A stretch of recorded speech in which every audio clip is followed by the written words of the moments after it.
시간 속에 숨겨져 있는 풍경을 제 인생 여행지 중에 처음으로 꼽는 곳이 이런 말씀 드려도 될지 모르겠어요. 솔직히 드려도 될지 모르겠어요. 네, 괜찮습니다.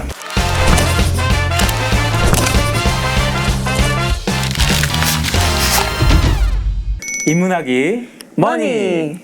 네, 세상을 더 깊게 읽는 단 하나의 인문학 빈센트입니다. 하나증권에서만 알려주는 알짜배기 인문학 편다송입니다. 네, 인문학의 머니에서는 아시는 것처럼 매주마다 특별한 손님을 모시고 있습니다.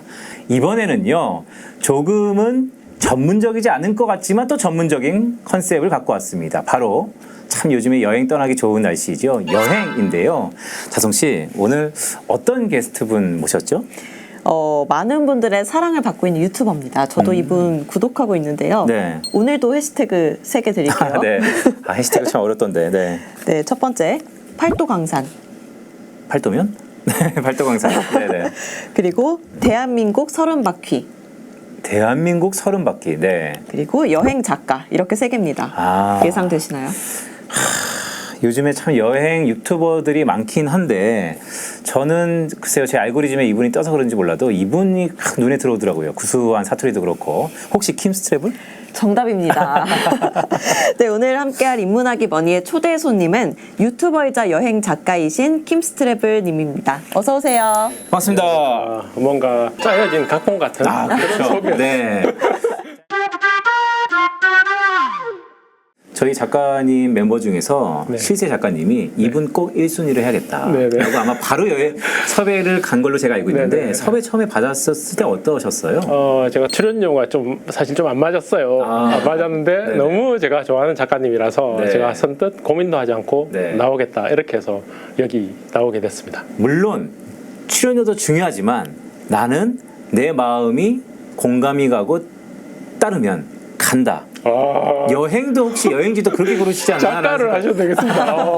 네. 대단하신 아이러니하지만 그래도 네. 작가입니다. 네. 네네. 제가 먼 곳에서 오다 보니까 차비는 나야 되지 않냐. 네네. 오늘 또 경제 프로그램이잖아요. 네네. 그러니까 경제적으로 생각하면 그렇다는 뜻이었습니다. 네, 좋습니다. 여행을 20여 년간 다니셨잖아요. 정말 전국 네네. 방방 곳곳을 다니셨다고 들었는데 네. 가장 최근에는 어디를 다녀오셨나요? 강원도 양구였습니다. 네. 강원도 양구요? 네네네. 거기 군부대 있는 데 아닌가요? 맞습니다. 배꼽 그러니까요. 한국의 배꼽이라는 거기가 이제 지리학적으로 네. 이렇게 딱 자로 딱 잰듯이 재어보면 한반도의 정중앙이라는 도시예요. 그래서 한반도의 정중앙 양구라는 도시를 다녀왔었습니다. 지금 양구에 두타연이라는 곳이 있는데요. 네. 이 두타연이 우리 DMZ 안에 있는 네. 곳인데 이 DMZ 안쪽은 사실 민간인이 쉽게 들어갈 수 없는 곳이거든요. 그런 특별한 여행지를 한번 가보고 싶어서 가게 됐는데 저만 간 게 아니고 저희 구독자분들이랑 함께 갔던 여행입니다. 그래서 구독자와 함께하는 여행이라는 주제로 같이 가서 촬영도 하고 여행도 하고 그랬던 여행이었던 것 같습니다. 종종 그렇게 구독자분들이랑 함께 여행을 가시나요? 1년에 한 번 정도 그렇게 선발을 해서 이렇게 많이는 못 가고요. 한 10명 내외로 같이 움직이고 있습니다. 외람되지만 그 경비는 누가 되나요? 이런 말씀 드려도 될지 모르겠어요. 솔직히 드려도 될지 모르겠는데. 네, 괜찮습니다. 그때 여행 경비는 양구군청에서 지원해 주셨습니다. 네네. 부럽다. 자, 그렇다면 지금까지 뭐 여러 곳 다니셨잖아요. 네. 내 베스트 오브 베스트 이 여행지 이것만은 꼭 한번 가야 된다면 여기는 꼭 가야 된다. 굉장히 많죠. 책을 냈었는데 그 책에 그런 여행지를 제가 글로 썼었어요. 첫 페이지에 나오는 여행지가 지리산 노고단이었습니다. 성산대장이라는 아주 높은 곳까지 차가 들어갈 수 있기 때문에 걸어서는 한 40분, 50분만 올라가시면 정말 아름다운 경치를 볼 수 있을 수 있는데 제가 항상 여행에 관한 이야기를 할 때마다 그런 이야기를 해요. 같은 장소를 보더라도 시와 때에 따라 그 장소는 다르게 보인다. 계절별로 틀리고 아침 풍경 틀리고 저녁 풍경 틀리고 그렇잖아요. 야경도 틀리고 여행은 사람의 시간이 아닌 자연의 시간을 따라가야 한다. 이런 말 하거든요. 노고단은 일은 한 새벽 3시, 4시쯤에 찾아가야지 정말 아름다운 새벽 감동. 3, 4시? 네네네. 밤하늘에 별이 쏟아지는 별무리의 풍경을 만날 수가 있고요. 이른 아침에 노고단 정상에 도착하면 아름다운 일출과 지리산 10경 중에 하나인 노고단 운해를 만날 수가 있는데 해가 뜰 무렵에 구름이 산을 타고 탁 흐르는 풍경이 정말 감동적입니다. 그게 운해군요. 네. 근데 운해는 그냥 우리 깔려 있다 생각하잖아요. 네. 근데 운해가 산을 넘을 때는 이 말로 표현하기 좀 그런데 정말 좋은데 어떻게 표현할 방법이 없네. 제 인생 여행지 중에 처음으로 꼽는 곳이 바로 지리산 노고단입니다. 지리산 노고단. 네, 새벽 3시 언저리. 네 맞습니다. 네. 일출을 꼭 봐라. 안 가보신 곳이 없을 것 같긴 한데 한국에서 아직 안 가보신 곳이나 혹시 꿈의 여행지 있으신가요? 안 가본 곳이 없다. 없다고 아니요. 하면 우리 동네 안 오셔갖고. 그게 아니고 이제 30년 동안 돌아다녔는데도 아직 절반을 못 가본 것 같아요. 제 생각에는. 왜냐하면 우리나라에 섬만 3,000개가 넘어요. 산만 수천 개가 넘잖아요. 그거를 매일 한 곳을 간다고 해도 죽을 때까지 다 못 간다 보셔야 돼요. 그래서 저는 여행 전문가이긴 하지만 대한민국을 다 못 가봤고 다만 이루지 못한 것이 하나 있습니다. 지리산 종주를 못 해봤습니다. 왜냐하면 버스 정류장에서 출발할 때마다 장대비가 내리고 폭우가 내리고 장마기간이었고 이래가지고 결국은 가다가 돌아온 적도 많고요. 그래서 지금은 이제 하고 싶어도 못할 이런 말씀 드려도 될지 모르겠지만 나이가 된 것 같아요. 무릎이 안 좋아서 지리산 종주를 그렇게 힘들게 할 수 있을까 이런 용기가 없어서 지금 못 떠나고 있어. 결국은 어린 시절부터 꾸준히 계획했지만 아직 이루지 못한 곳이 바로 지리산 종주가 아닐까 생각됩니다. 아까 잠깐 건강 얘기 하셨는데. 네네. 뭐 엄청 젊어 보이시긴 하세요. 근데 건강 관리는 어떻게 하세요? 제가 지금 현재 살을 15kg를 뺐어요. 그때 비했어요. 옛날 제 유튜브 영상 보면 여행 이렇게 다니시는데도 한 2년 전에 영상 보시면 제가 좀 뚱뚱했었을 거예요. 어떻게 하면 내가 더 오랜 시간 동안 건강하게 여행 다닐 수 있을까 이런 거 있잖아요. 나이 80, 90이 되어도 머리가 하얗게 설었지만 너무 건장하게 배낭을 하나 울러매고 이렇게 길을 걷는 제 모습을 상상해 보니까 지금부터 건강을 챙겨야 되겠다 이런 생각이 들어서 그때부터 건강에 관한 수많은 공부를 아직 다 안다고 할 수는 없지만 정말 많은 공부를 했고 실천해 가면서 한 3년 전부터 공부를 했고 실천한 건 한 2년 전부터 실천해서 지금은 또 한 이틀에 한 번씩 당 수치도 재고 있어요. 주로 이제 운동, 식단, 먹는 거 그리고 수면 이렇게 해서 지금 건강 관리를 하고 있습니다. 이런 사람이 있어요. 어떤 사람은 여행의 장소만 바뀌지 나의 식습관은 그대로 똑같이 하는 사람이 있고 네. 그 지역 가면 꼭 그 지역 특산물 뭔가를 먹는 사람이 있잖아요. 네. 건강 관리를 하다 보면 그 지역 특산물을 먹기도 약간 좀 어려웠을 것 같다는 그냥 개인적인 생각도 드는데 원래는 어떤 스타일이세요? 가장 유명한 맛집들 이런 것들 다 들러서 다 배부르게 먹고 돌아옵니다. 근데 건강 관리를 하시다 보면 꾸준하게 오랜 기간 건강 관리를 하다 보면 여행을 가서 배부르게 먹고 와도 한국에 돌아와서 다시 이제 한 일주일에서 한 보름 정도 기존 생활을 그대로 다시 유지를 하면 몸이 다시 돌아와요. 보통 영요요라 그래서 원래 있던 몸인데 나쁜 몸으로 됐지만 다시 좋은 몸으로 돌아올 수 있는 요요가 생겨요. 저는 다이어트 팁을 드려야 될 것 같아요. 예, 제가 한 1시간 정도 설명드릴 수 있습니다. 다이어트. 흔히 여행을 비유하는 여러 가지 말이 있죠. 우리 인생은 여행이다라는 얘기도 있는데 작가님한테 여행은 뭡니까?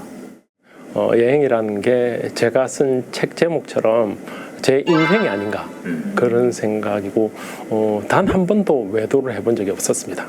여행은 지금 현재 이제 중년이 되었어야 드디어 여행이 나를 먹여 살리주는 이제 종목이 됐는데 그동안은 정말 소비만 하는 종목이었거든요. 근데 지금 좀 여유 있게 여행 다니기 시작한 지는 한 5년? 4년 정도밖에 안 된 것 같습니다. 아무튼 처음부터 끝까지 고등학교 2학년 한 17세, 16세부터 지금 나이까지 30년 가까운 시간 동안 내 인생과 함께한 것이 하나 있다면 여행이 아닌가 이런 생각을 합니다.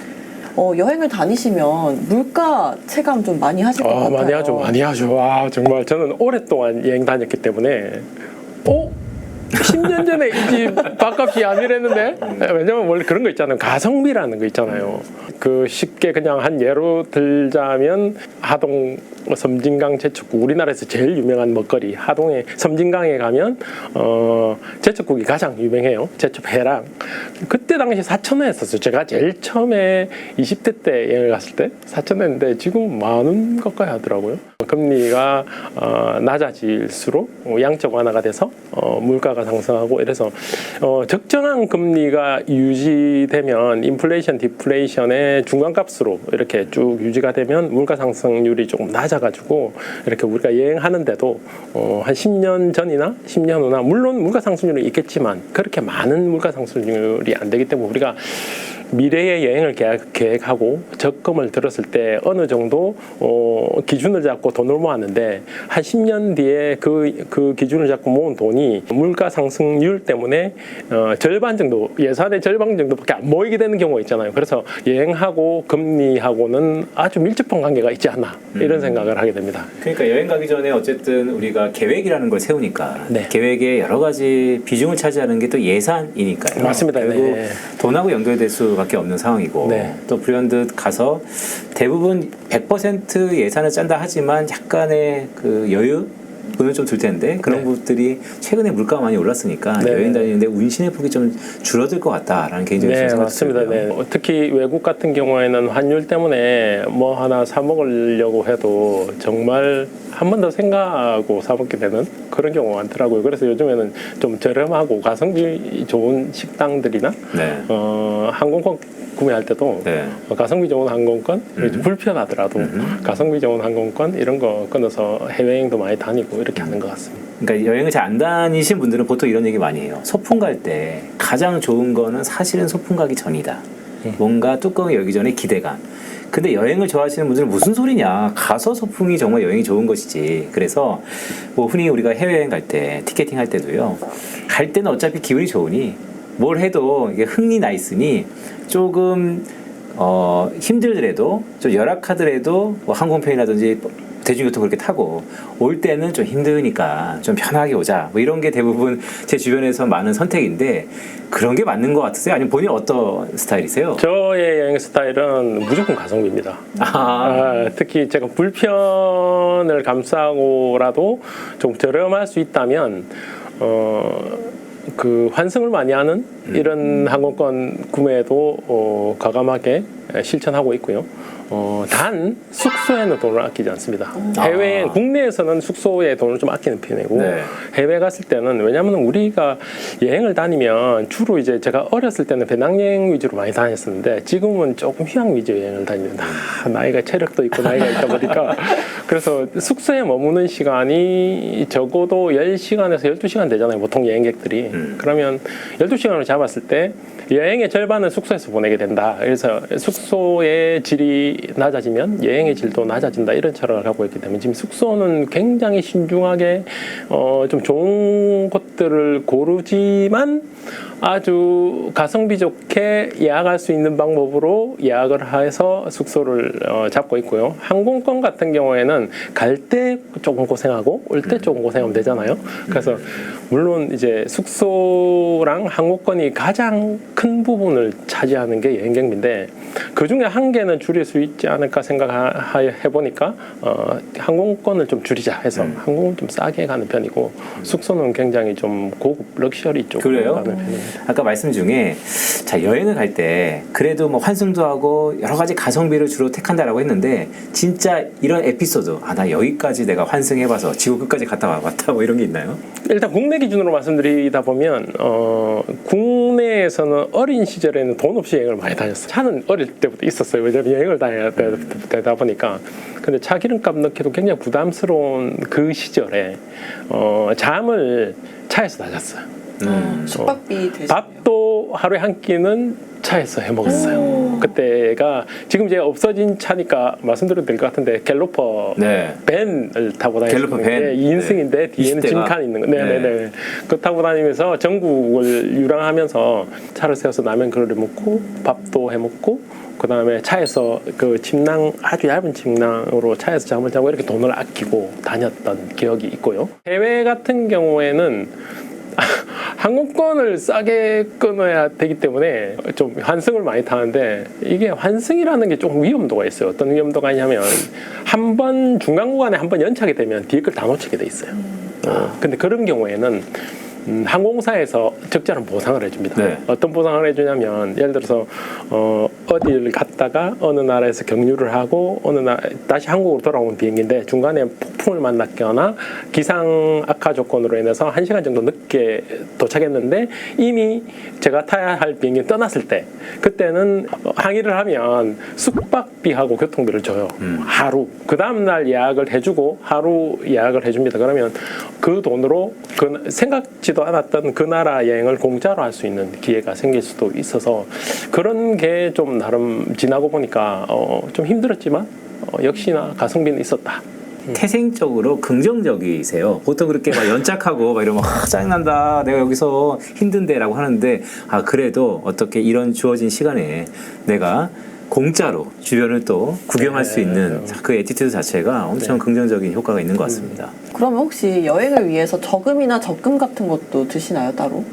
20년, 30년 뒤를 대비해서 지금 재테크를 하고 돈을 모으고 금리와 관계된 공부도 많이 하고 이렇게 하고 있습니다. 작가님의 유튜브를 쭉 보니까 한 몇 년 전부터 컨셉추얼이 약간 좀 바뀌었다는 느낌이 있어요. 어떻게 바뀌었냐면 지자체의 지원을 좀 받아서 이거는 너무 부럽더라고요. 나도 좀 그러고 싶은데 일단 너무 궁금한 게 이 업장 우리 하나TV 구독자분들이 물론 그냥 일반인도 있고 네. 또 여행 유튜버를 꿈꾸는 분도 있기 때문에 어떻게 하면 지자체의 지원을 받을 수 있는 겁니까? 지자체 같은 경우에는 원래 여행이라는 거는 상생 산업이잖아요. 이게 또 경제랑 같이 연결되는 부분인데 우리가 그 지역에 여행을 가서 돈을 쓰면 내수 경기가 살아나고 그 지역 내수 경기가 살아나면 전국적으로 내수 경기가 같이 퍼지고 그래서 우리나라 총생산 비율이 올라가고 이렇게 우리나라가 잘 사는 내수 경기가 활발하면 우리나라가 잘 사는 나라가 되잖아요.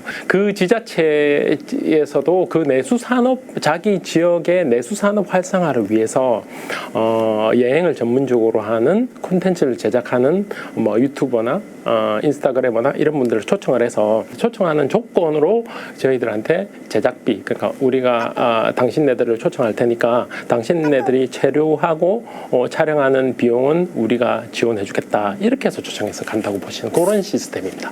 유튜버로서 작가로서는 퀄리티가 되게 중요할 것 같아요. 네네. 진정성과. 네. 거기를 직접 찾아가서 행위를 해야 되는데 워낙 완성도가 높아버리면 간다 치자 갔다 왔다 치자 뭐 그런 경우는 없었을까요?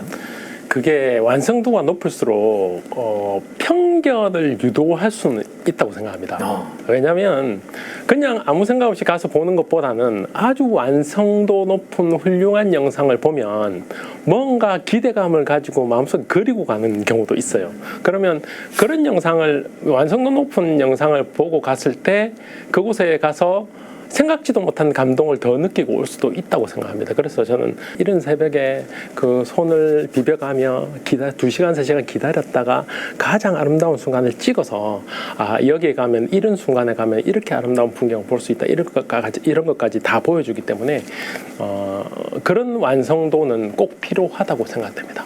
첫 번째도 그랬고 두 번째도 그랬고 다들 뭐 주식에 아니면 금리에 부동산의 대가들이셨고 또 여행의 대가인데 공통 분모가 조금 있는 것 같아요. 왜냐하면 일단 기다릴 줄 안다. 여행도 기다립니다. 때를 기다릴 줄 안다. 네. 기회를 기다릴 줄 안다. 왜냐면 기다릴 줄 알아야지 내가 원하는 거를 갖는다. 또 그거를 가져봤던 경험이 있다. 네. 이런 것들이 참 공통적인 것 같습니다. 네네.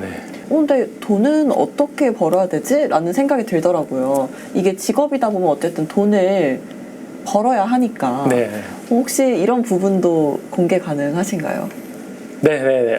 사실 좀 여행 작가를 하시라고 추천드리고 싶지는 않은 직업입니다. 아, 그래요? 왜냐하면 경제적으로 힘든 직업이고요. 왜냐하면은 일도 많지 않은 데다가 박봉입니다. 그러니까 주로 여행 작가분들은 프리랜서예요. 잡지사나 언론사에서 원고, 기고, 의뢰가 들어오면 저희들이 건당 얼마로 책정해서 취재를 가서 취재를 해서 납품을 하는 이런 순서로 되어 있고요. 아니면 책을 써서 인쇄료를 받아서 이렇게 생활을 한다든가 이런데 사실 그 여행 기사 원고도 매주 한두 건씩 들어오는 건 아니에요.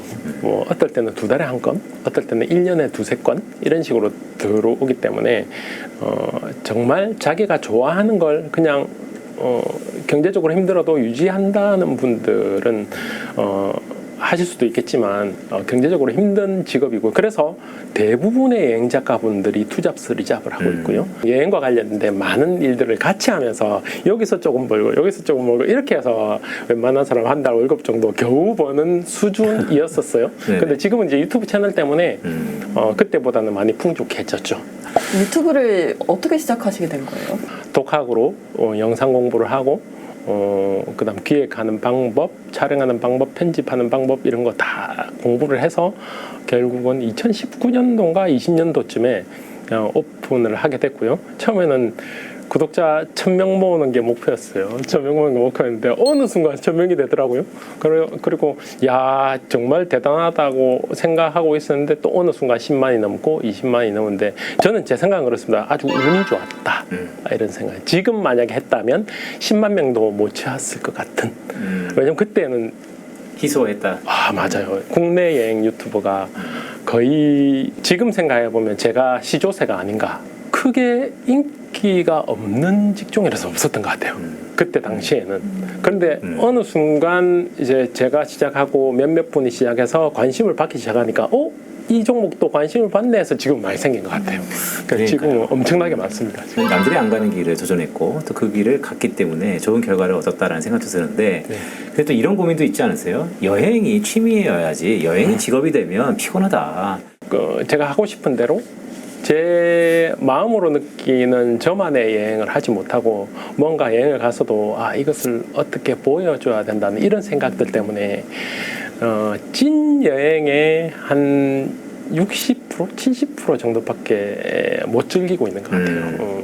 그래서 과거에 비해서는 현재 즐김이 100이라면 그의 한 절반 정도를 즐긴다라는 맞습니다. 것이군요. 물론 즐기면서 하기는 하지만 숙제가 없는 여행이 진짜 여행이라는 생각이 들 때가 있어요. 요즘에는. 그래서 직업으로 하는 여행과 숙제 없는 정말 오롯이 나만을 위한 여행과는 분명히 틀리다고 생각을 합니다. 그래서 저는 언젠가는 정말 요즘도 그렇게 하고 있어요. 요즘 또 10번 중에 한두 번은 모든 걸 내려놓고 여행을 다니는 것도 있거든요. 근데 직업으로 하면 그 정도의 스트레스는 좀 가질 수 있다고 생각하고요. 물론 좋은 일이기 때문에 그 정도의 스트레스는 충분히 이길 수 있고 제가 좋아하는 것이다 보니까 지금까지 한 번도 놓지 않고 이어온 것 같습니다. 자, 시간이 좀 많이 지났네요. 자, 유튜브 겸 여행 작가. 자, 여행이라는 건 참 인생을 걸어가는 건데 오늘 킴스트래블과 인문학의 머니를 한 꼭지 쭉 다뤄봤는데 먼저 자선 씨는 어떠셨어요? 저는 여행을 이제 취미로만 휴가 때만 다녀봤잖아요. 그래서 항상 그냥 막연히 여행 작가님들은 너무 좋겠다. 이 좋은 여행을 매번 다니시고 너무 좋겠다라는 생각만 했었는데 오늘 이렇게 진솔한 이야기 해주셔가지고 다시 한번 좀 생각할 수 있는 계기가 됐던 것 같습니다. 작가님은 어떠셨어요? 항상 여행 이야기할 때마다 즐겁습니다. 그때 생생한 감정들을 입 밖으로 내뱉는 시간을 굉장히 좋아하고 어디 가서 여행 이야기하면 항상 얼굴에 미소를 짓고 맞아요. 이렇게 이야기하는 게 너무 좋은 거예요. 그게 지금까지 살아오면서 제가 진짜 여행을 했다는 증거인 거예요. 그래서 그 표정에서 묻어나는 맞습니다. 그런 시간, 행복했던 시간을 가졌던 것 같습니다. 그러니까 제가 요즘에 행복한 사람들의 얼굴을 좀 보고 있는데 이 자신만의 그 표정이 있어요. 맞아요. 강 대표가 좀 올라가면서 자, 제가 5분은 여기서 이렇게 마감을 하고요. 6분은 좀 더 재밌는 걸 여쭤보려고 그래요. 왜냐면 활동하는 사람 다 가본 사람도 얼마나 있겠습니까? 한 번씩 가보면 적어도 킴스트래블이 이런 얘기를 했지. 이거는 꼭 조심하자. 아니면 반대로 이거는 꼭 해보자. 구석구석 한번 다뤄보도록 하겠습니다. 자, 그럼 다 함께 외치면서 5부를 마감하겠습니다. 인문학이 머니.